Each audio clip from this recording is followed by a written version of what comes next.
नमस्कार। आपका बहुत बहुत स्वागत है मेरे चैनल। पुरुष और स्त्री जब विवाह संबंधों में बनने के बाद साथ रहना शुरू करते हैं तो उनके मन में काफ़ी खुशी रहती है। उनको एक सपना पूरा होता हुआ नज़र आता है, शादी का, जो कि बहुत सी इच्छाओं के बीच एक बहुत ही महत्वपूर्ण इच्छा है, जो ज़्यादातर पुरुष और स्त्री देखते हैं और उनकी कुंडली में शादी का योग है तो उनकी शादी भी हो जाती है। लेकिन कुछ समय बीतने के बाद, एक दूसरे को अच्छी तरीके से जानने के बाद उनके बीच तनाव शुरू हो जाता है और आज के युग में ये तनाव इतना बढ़ जाता है कि वो तलाक भी लेने को तैयार हो जाते हैं, यानी कि वो साथ रहना पसंद नहीं करते हैं। हालांकि ये आज के समाज में ज़्यादा प्रचलन है तलाक का, क्योंकि पुराने ज़माने में इतनी डेवलपमेंट नहीं था। स्त्री हो चाहे पुरुष हो, उनके पास संसाधनों की कमी थी, आर्थिक रूप से इतने मजबूत नहीं हुआ करते थे, तो उनको एक दूसरे को छोड़कर दोबारा से जीवन चलाना बहुत मुश्किल होता था। तो वो परिस्थितियों से जो है मेल बिठाकर शादी विवाह को आगे चलाते थे। आज भी कई समाज हैं जो ज़्यादा चकाचौंध या इच्छाओं को महत्व नहीं देते हैं, तो परेशानी और तनाव के बाद भी वो विवाह बंधन में बंधे रहते हैं। लेकिन आजकल के मॉडर्न लाइफ को अपनाने वाले, नौकरी करने वाले लड़के या लड़की दोनों जो बराबरी का जो है संबंध चाहते हैं, उनमें ये भावनाएं बहुत होती हैं। अगर उनका इच्छा के अनुसार काम नहीं हुआ तो वो तलाक लेने को भी तैयार हो जाती हैं। तो चाहे आप तलाक योग की तरह लें, चाहे पति पत्नी के तनाव के रूप में लें, कुंडली से आप कैसे देखें कि आपका जीवन जो विवाह का है वो सक्सेस होगा या नहीं, आप तनाव में रहेंगे या नहीं। अगर आप केवल अपनी कुंडली देखते हैं तो आप केवल अपने बारे में ही जान पाएंगे कि आपको शादी का सुख जो आप इच्छा रखते हैं वो मिल पाएगा या नहीं। अगर आप दोनों की कुंडली देखते हैं और दोनों में ही खराब योग बनते हैं, तब तो ये तलाक की तरफ इशारा करता है। अगर आप ऐसे समाज से जुड़े हुए हैं जहाँ तलाक को बुरा नहीं माना जाता, तो आप तलाक भी हो सकता है आपका हो जाए। लेकिन अगर आपका सामाजिक दायरा ऐसा है जहाँ तलाक को आज भी अच्छा नहीं माना जाता, तो आप तनाव में पति पत्नी का जीवन रहता है। तो इसके योग क्या हैं, कैसे ये देखा जाता है, आइए मैं आपको समझाता हूँ।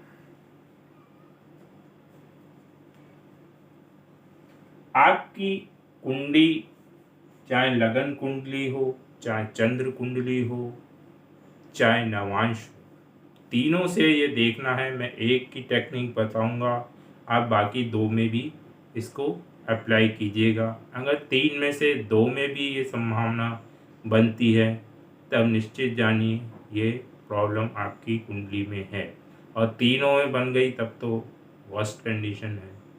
तो मैं इसमें लगन कुंडली ले रहा हूँ। उसके अलावा आप चंद्र कुंडली और नवांश को भी इसी तरीके से चेक करिएगा। तो जैसे कि एक कुंडली के 12 भाव होते हैं, उसमें फर्स्ट हाउस, प्रथम हाउस जो है आपको दर्शाता है, चाहे आप लड़का हो या लड़की, और 7वां भाव आपके विवाह पार्टनर को दिखाता है। एक बात मैं और क्लियर करना चाहता हूँ कि आज की डेट में लिविंग रिलेशनशिप, गर्लफ्रेंड बॉयफ्रेंड वाला चलन चल रहा है, उसमें भी तनाव होता है, चाहे गर्लफ्रेंड बॉयफ्रेंड में हो, चाहे लिविंग रिलेशनशिप में हो, तो उसको भी आप इसी तरीके से देख सकते हैं, क्योंकि विवाह तो मानव के द्वारा ही बनाई गई एक प्रथा है। विवाह के बिना भी पुराने ज़माने में गंधर्व विवाह होते थे। तो लव मैरिज हो या लिविंग रिलेशनशिप हो या गर्लफ्रेंड बॉयफ्रेंड साथ रहते हों, तो उसमें भी ये योग आपको लगता हुआ दिखाई देगा। तो जैसे कि मैंने बताया, फर्स्ट हाउस आपका होता है और उसके जस्ट सामने सेवेंथ हाउस आपके पार्टनर का होता है। तो आपको क्या देखना है, फर्स्ट हाउस का जो भी राशि बन रही है उसके स्वामी को देखना है। मान लो फर्स्ट हाउस का स्वामी शुक्र बनना है, यहाँ वृषभ राशि है सपोज, तो उसका स्वामी शुक्र होता है। और सेवेंथ हाउस का इस समय इसमें वृश्चिक बनेगा, अगर वृषभ लगन है आपका या वृषभ राशि है, तो आपका सेवेंथ हाउस का स्वामी वृश्चिक राशि का स्वामी बनेगा, यानी कि मंगल बने।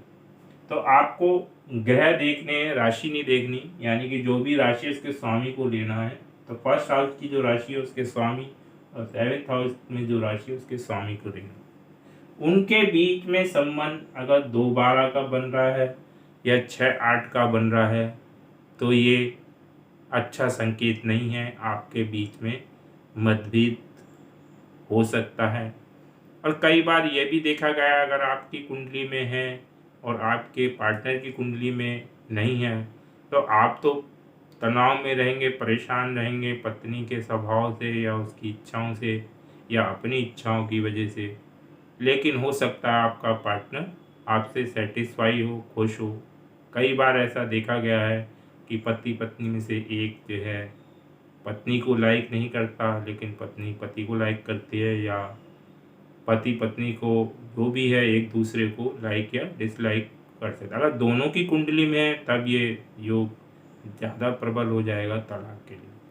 तो 2-12 का संबंध और 6-8 का संबंध। 2-12 का संबंध क्या होता है, शुक्र और मंगल में से कोई भी ग्रह अगर कहीं भी बैठा है, मान लो शुक्र फर्स्ट हाउस का स्वामी शुक्र से मंगल अगर अगले घर में बैठा है, यानी कि नेक्स्ट हाउस में बैठा है, तो 2-12 का संबंध बन जाता है। क्योंकि शुक्र से मंगल कहाँ है, दूसरे हाउस में, यानी कि 2, और मंगल से शुक्र कहाँ है, मंगल के पिछले वाला यानी कि 12, यानी कि 2-12 का संबंध। यानी कि अगर आगे पीछे वाले घर में है आपके, वैसे ही अगर शुक्र से पीछे चला गया तो ये भी, यानी कि कोई भी ग्रह आगे और पीछे वाले घर में है, अगल बगल के इन 2 ग्रह, तो ये 2-12 का संबंध आपस में बनाएंगे। तो आप देखिए अपनी कुंडली में फर्स्ट हाउस का स्वामी, सेकंड हाउस का स्वामी आगे और पीछे वाले घर में तो नहीं है, तो ये 2-12 का संबंध होता है। 6-8 का संबंध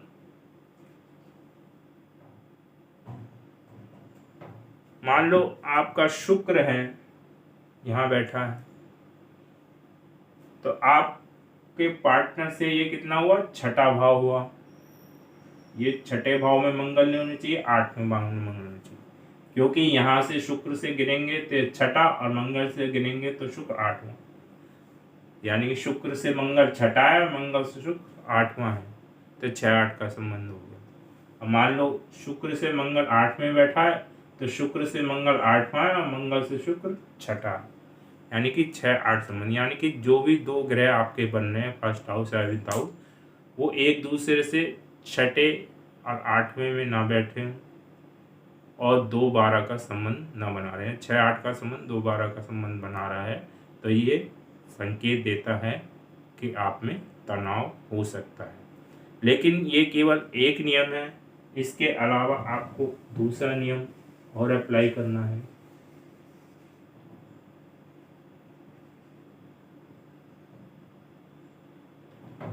अगर हम काल पुरुष की कुंडली देखें,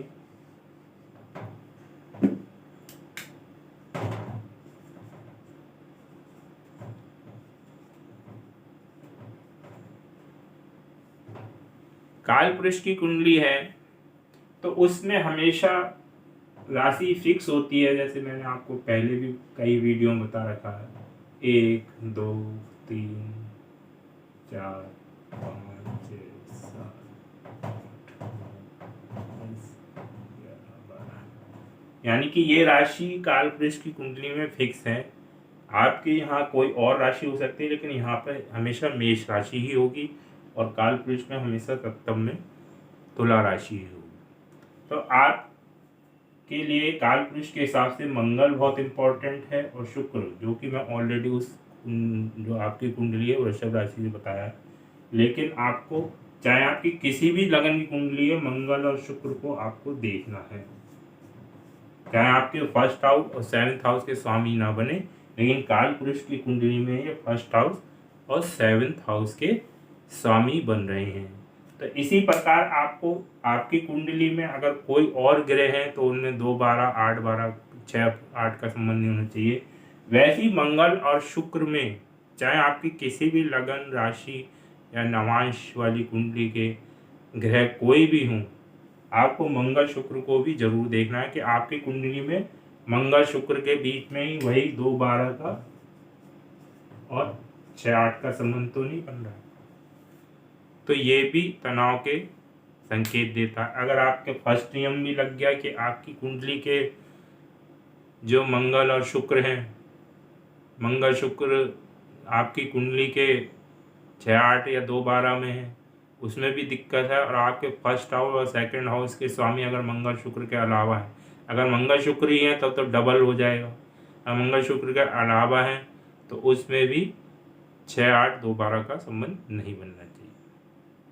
इसके अलावा एक नियम और इसमें जोड़ना आपको पड़ेगा अगर सही प्रेडिक्शन आपको लेनी है। जैसे जैसे ये संख्या आपकी बढ़ती जाएगी उतना ही आपकी लाइफ में तनाव बढ़ेगा। एक होता है तारा मिलान। जब हम विवाह कुंडलियों के द्वारा जब कोई भी विवाह योग्य पुरुष या स्त्री विवाह करने चाहते हैं तो हमारे हिंदू समाज में कुंडली मिलान का बहुत महत्व है। तो कुंडली मिलान करते हुए जो हमारे अष्टकूट मिलान होते हैं उसमें एक तारा मिलान भी होता है। तारा मिलान इसलिए किया जाता है कि इन दोनों के बीच में जो है संबंध कैसे रहेंगे, अच्छे रहेंगे या बुरे रहेंगे। वैसे तो आप सॉफ्टवेयर में ज़्यादा डायरेक्ट देखकर पता कर सकते हैं कि तारा को कितने अंक मिले हैं। अगर पूरे अंक मिले हैं तो आप समझिए कि आपके बीच में तनाव जो है नहीं रहेगा। उसके अलावा अगर आपको नहीं पता है तो मैं कैसे निकालते हैं तारा मिलान, वो मैं आपको समझाता हूँ। उसके लिए आपको 27 नक्षत्रों के बारे में पता होना चाहिए। वो मैंने यहाँ आपको लिख दिए हैं। आप गूगल पे भी सर्च करके पता कर सकते हैं कि नक्षत्रों का क्रम क्या है।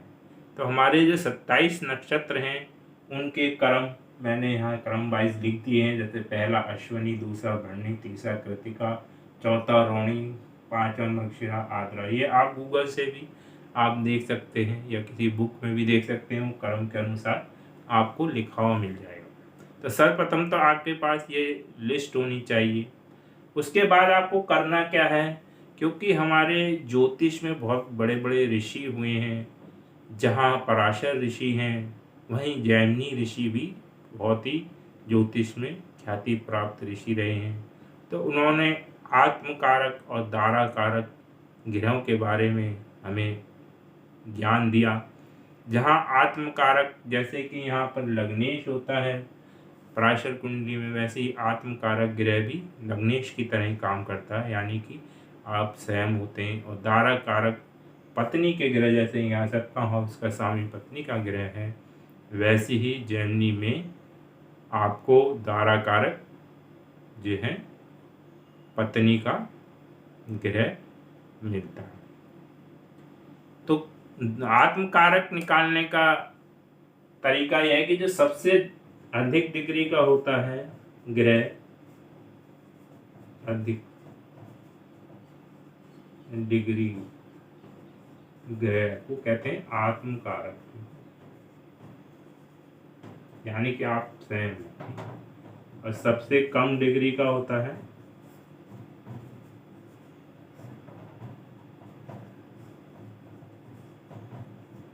दारा कारक। तो आपकी कुंडली में ग्रहों की डिग्री लिखी रहती है, तो आप डिग्री से निकाल सकते हैं कौन सा मेरा ग्रह आत्मकारक है, कौन सा दारक है।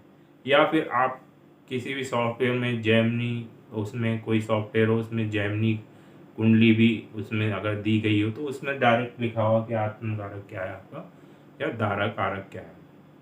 तो आत्मकारक और दारा कारक आपको पहले नोट कर लेना है, उसके बाद उसका नक्षत्र देखना है। मान लो आत्मकारक आपका मंगल या कोई भी और ग्रह भी हो सकता है, और जैसे दारा कारक शुक्र है, मैंने नॉर्मली ले लिया, ठीक है। तो मंगल किसके नक्षत्र में है और शुक्र किसके नक्षत्र में है, वो आपको कुंडली अगर आप सॉफ्टवेयर में देखना चाहें तो उसमें पता चल जाएगा कि मंगल किस नक्षत्र में है और शुक्र किस नक्षत्र में है। तो आपको क्या, सबसे पहले मैंने क्या बताया, आपको आत्मकारक दारा कारक देखना है कौन से ग्रह हैं और वो किस नक्षत्र में है। तो यहाँ पर हम नक्षत्र तक जब पहुँच जाएंगे तो हमें तारा मिलान के लिए नक्षत्र की क्रम देखना है, यानी कि आपका आत्मकारक और दारा कारक के बीच में संबंध क्रम वाइज कितना बन रहा है। 1 से 27, यानी कि अगर आपका अश्वनी है और आपकी पत्नी का रेवती है तो संबंध कितने का बन जाएगा, 1 और 27 का बन जाएगा, ठीक है। तो ये संबंध जो है क्रम में 3, 5 और 7 नहीं आना चाहिए। अगर 3, 5, 7 आता है तो आपके बीच में संबंधों में जो है दरार रहेगी, तनाव रहेगा। अब ये कैसे निकालें, मान लो मंगल अश्विनी नक्षत्र में है, सपोज आपका मंगल दारा कारक, मंगल आपका आत्मकारक कुछ भी हो सकता है, आत्मकारक मान लो आपका अश्विनी में है आत्मकारक, और कृतिका में आपका दारा कारक आ गया, यानी दारा कारक ग्रह का नक्षत्र जो है कृतिका में। तो आप अश्विनी से कृतिका तक गिनेंगे तो 1, 2, 3, यानी कि संबंध 1, 3 का आ गया, ठीक है ना। तो ये अच्छा नहीं माना जाए। मान लो कृतिका बजाय मृगशिरा में आ गया तब भी अच्छा नहीं माना जाएगा, तब 5वें नंबर पर आ जाएगा। पुनर्वसु में आ गया तो अच्छा नहीं माना जाएगा। यानी कि आपको आत्मकारक जिस नक्षत्र में है और दारा कारक जिस नक्षत्र में है वहाँ से आत्मकारक से शुरू करना है, दारा कारक तक गिनना है। अगर उनमें 3 नंबर, 5 नंबर, 7 नंबर पे दारा कारक आता है तो वो अच्छा नहीं माना जाएगा। 9 नंबर में भी अच्छा नहीं माना जाता है। अब मान लो सपोज आपका 10 नंबर पे है, जैसे मैंने आपको 3, 5, 7 तो बता दिया, लेकिन आपके पास 10 नंबर पे आ गया है, एक साथ 1 नंबर पे आ गया है, 9 नंबर पे आ गया है, तब इतना बुरा नहीं है जितना कि 3, 5, 7 है। यानी कि विषम में अच्छा नहीं माना जाता है 1, 3, 5, 7, 9, लेकिन 3, 5, 7, 9 बहुत ही वर्स्ट कंडीशन है। 1, 9 जो है फिर भी चलने लायक कंडीशन मानी जाती है। लेकिन मान लो आपका आत्मकारक अश्विनी में है और मघा 10 नंबर में है, तो आप कहेंगे हमें तो 1 से 9 तक ही बताया थे, लेकिन 10वां क्रम कैसे आ गया। तो इसके लिए आपको 1 और 0 को जोड़ के सिंगल डिजिट में बनाना है, यानी कि 1 आ गया। 1 और 0 को मान लो आपका आत्मकारक ये है, दारा कारक यहाँ, तो 1 से 10वें क्रम पे पहुंचाओ, यानी कि 10वीं दूरी पे है नक्षत्र। तो जो 10वीं दूरी पे है उसको आप डिजिट 1 में कन्वर्ट कर दिए, यानी कि वो 1 नंबर माना जाएगा। तो इसका मतलब है ये 100 है, ठीक है। मान लो पूरा फाल्गुनी में आ गया दारक, तो तब 11 हो गया, तो 11 को आप जोड़ेंगे तो 1 और 1 कितना 2, यानी कि संबंध 2 का आ गया, तो 2 तो ठीक होता है, ठीक है। मान लो उत्तर फाल्गुनी में आ गया, यहाँ एक आत्मकारक यहाँ, या ये जो 12वें नंबर पे आया उसके क्रम में, तो 12 को आप जोड़ेंगे 2 और 1 3, तो ये सही नहीं है। तो आपको क्रम देखना है आत्मकारक से दारा कारक के बीच में कौन सा क्रम आ रहा है। 3, 5, 7 आ रहा है तो अच्छा नहीं है, 1, 9 आ रहा है तो फिर भी ये अच्छा माना जाएगा। तो मैंने एक बार दोबारा से रिव्यू कर देता हूँ आपको। सर्वप्रथम तो आपको लगन कुंडली में जो भी आपके फर्स्ट हाउस और सेवंथ हाउस के ग्रह हैं उनके बीच प्लेसमेंट वाइज जो आपकी कुंडली में बैठे हैं, इसके स्वामी कहीं ना कहीं बैठा ही होगा, इसका स्वामी कहीं ना, उनके बीच 2-12 का संबंध नहीं होना चाहिए और 6-8 का संबंध नहीं होना चाहिए। उसके अलावा मंगल शुक्र, क्योंकि काल पुरुष की कुंडली में मंगल और शुक्र जो है आपको और आपके पार्टनर को दिखाते हैं, उनके बीच में 2-12 और 6-12 का संबंध नहीं होना चाहिए। और ये चीज़ आपको लगन में भी देखनी है, चंद्र कुंडली में भी देखनी है, नवांश में भी देखनी है। उसके बाद तीसरा नियम है तारा मिलान का। तो उससे आप जो है आत्मकारक, दाराकारक डायरेक्ट भी देख के या डिग्री वाइज आप निकाल के उनके नक्षत्रों के बीच की दूरी को आप देख सकते हैं। अब आप कहेंगे इतने सारे तो नियम बता दिए, तो ऐसे तो कहीं ना कहीं वो मिल ही जाएगा, लेकिन मैंने कहा जितनी ज़्यादा पॉसिबिलिटी होगी उतना ही ज़्यादा संभावना बढ़ेगी, क्योंकि ज्योतिष इतना आसान नहीं है कि आप केवल एक नियम के आधार पे किसी को कह दें कि आपका तलाक हो जाएगा। तो अगर आपको सही प्रेडिक्शन करनी है तो सभी पहलुओं पर ध्यान देना है और दिमाग लगाना है अपना कि 2 संबंध बन रहे हैं इस टाइप के, 3 बन रहे हैं, जितने ज़्यादा बहुमत होगी तो उतनी ही संभावना उस चीज़ की ज़्यादा होगी। अगर मेरा वीडियो आपको पसंद आया तो प्लीज़ लाइक और शेयर अवश्य करें, और मेरा चैनल आपने अभी तक सब्सक्राइब नहीं किया है तो प्लीज़ सब्सक्राइब भी कीजिएगा। इस वीडियो में इतना ही। धन्यवाद।